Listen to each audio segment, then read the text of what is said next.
গত ৩রা ডিসেম্বর রাজ্যের মুখ্যমন্ত্রী প্রফেসর ডক্টর মানিক সাহার হাত ধরে গন্ডাতুষা মহকুমার নারিকেলকুঞ্জে সূচনা হয়েছিল রাজ্য পর্যটন দপ্তর আয়োজিত ট্যুরিজম প্রোমো ফেস্টের। ১১ দিন ব্যাপী আয়োজিত এই ট্যুরিজম প্রোমো ফেস্টের তৃতীয় পর্ব অনুষ্ঠিত হয় উত্তর ত্রিপুরা জেলার কাঞ্চনপুর মহকুমার জম্পুই পাহাড়ে। বুধবার জম্পুইয়ের ভাঙমন ময়দানে অনুষ্ঠিত হয় ট্যুরিজম প্রোমো ফেস্টের তৃতীয় পর্বের এই অনুষ্ঠানটি। এদিন রাজ্যের পর্যটন মন্ত্রী সুশান্ত চৌধুরীর হাত ধরে এই অনুষ্ঠানের সূচনা হয়। এছাড়াও এদিনের এই অনুষ্ঠানে উপস্থিত ছিলেন মন্ত্রী শান্তনা চাকমা, বিধায়ক ফিলিপ রিয়াং এবং বিধায়ক প্রমোদ রিয়াং সহ অন্যান্য অতিথিরা। এদিন উদ্বোধন শেষে সংবাদ মাধ্যমের মুখোমুখি হয়ে পর্যটন মন্ত্রী বলেন, বিগত দিনে সরকারের পক্ষ থেকে এই প্রত্যন্ত এলাকায় কোনো ধরনের কর্মসূচি হাতে নেওয়া হয়নি, কিন্তু এই জম্পুইয়ের এই ভাঙমন হচ্ছে ত্রিপুরার সবচাইতে স্বচ্ছ গ্রাম।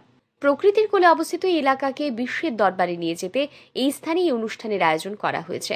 মন্ত্রী আরও বলেন, রাজ্যের প্রতিটি জাতি গোষ্ঠীকে একসূত্রে গেঁথে চলার বার্তা নিয়ে এবং ত্রিপুরার সমৃদ্ধশালী ঐতিহ্য ও সংস্কৃতিকে বিশ্বের দরবারে নিয়ে যেতে এই ট্যুরিজম প্রোমো ফেস্টে পরিকল্পনা গ্রহণ করেছে রাজ্য পর্যটন দপ্তর। পর্যটকদের আকৃষ্ট করতে বিভিন্ন ধরনের পরিকাঠামোগত উন্নয়নের দিকেও কাজ করে চলেছে দপ্তর। আগামী দিনে এই ট্যুরিজম প্রোমো ফেস্টকে আরও বৃহৎ পরিসরে অনুষ্ঠিত করা হবে বলেই জানিয়েছেন মন্ত্রী। গত ৩ তারিখে মাননীয় মুখ্যমন্ত্রীর হাত ধরে ডুম্বুরে আমরা শুরু করেছি নারিকেলকুঞ্জে। তার পরবর্তী সময়ে আমরা নির্মহল দ্বিতীয় ইভেন্ট করেছি এবং আজকে আমরা থার্ড ইভেন্ট কাঞ্চনপুর মহকুমার জাম্পুই ভিলেজ কমিটির আন্ডারে এই এলাকায় আমরা অনুষ্ঠিত করছি।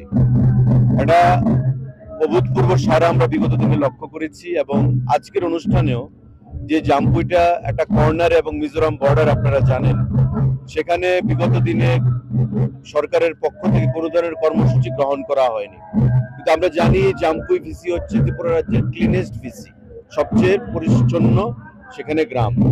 আমরা এখানে ট্যুরিজমকে প্রমোশনের জন্য এই কর্মসূচি করছি এবং যে পরিমাণ মানুষ এখানে আপনি দেখতে পাচ্ছেন, রাত যত গড়াচ্ছে এই ঠান্ডার মধ্যেও হাজার হাজার মানুষ এখানে জমায়েত হয়েছে এবং রাত যত গড়াবে মানুষ আরো জমায়েত হবেন এবং বিভিন্ন আমাদের কালচারাল টিম এখানে পারফর্ম করবেন।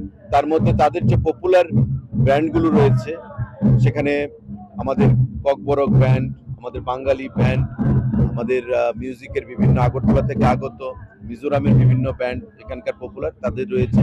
অর্থাৎ সংস্কৃতিগত দিক থেকে কালচারালি আমরা প্রতিটা জাতিগোষ্ঠীকে একসঙ্গে নিয়ে চলতে চাই এবং সরকার এই বার্তা আমরা দিতে চাইছি যে ত্রিপুরা রাজ্যের যে আমাদের রিচ কালচার, রিচ হেরিটেজ, যে রিচ ট্রেডিশন, সেগুলোকে আমরা বিশ্বের দরবারে শোকেস করব। পাশাপাশি আমাদের যে বিভিন্ন পরিকাঠামোগত উন্নয়ন প্রয়োজন পর্যটকদেরকে আকৃষ্ট করতে, তার জন্য আমরা বিভিন্ন পর্যায়ে কাজ করি। এদিন শীতকে উপেক্ষা করে সহস্রাধিক মানুষের সমাগম ঘটে ভাঙমনে। জনজাতি গোষ্ঠীর নৃত্যের সাথে বাংলা বাউল গান এবং পার্শ্ববর্তী রাজ্য মিজোরামের শিল্পীদের গানে মেতে ওঠে গোটা গ্রাম। Bureau report, RE news.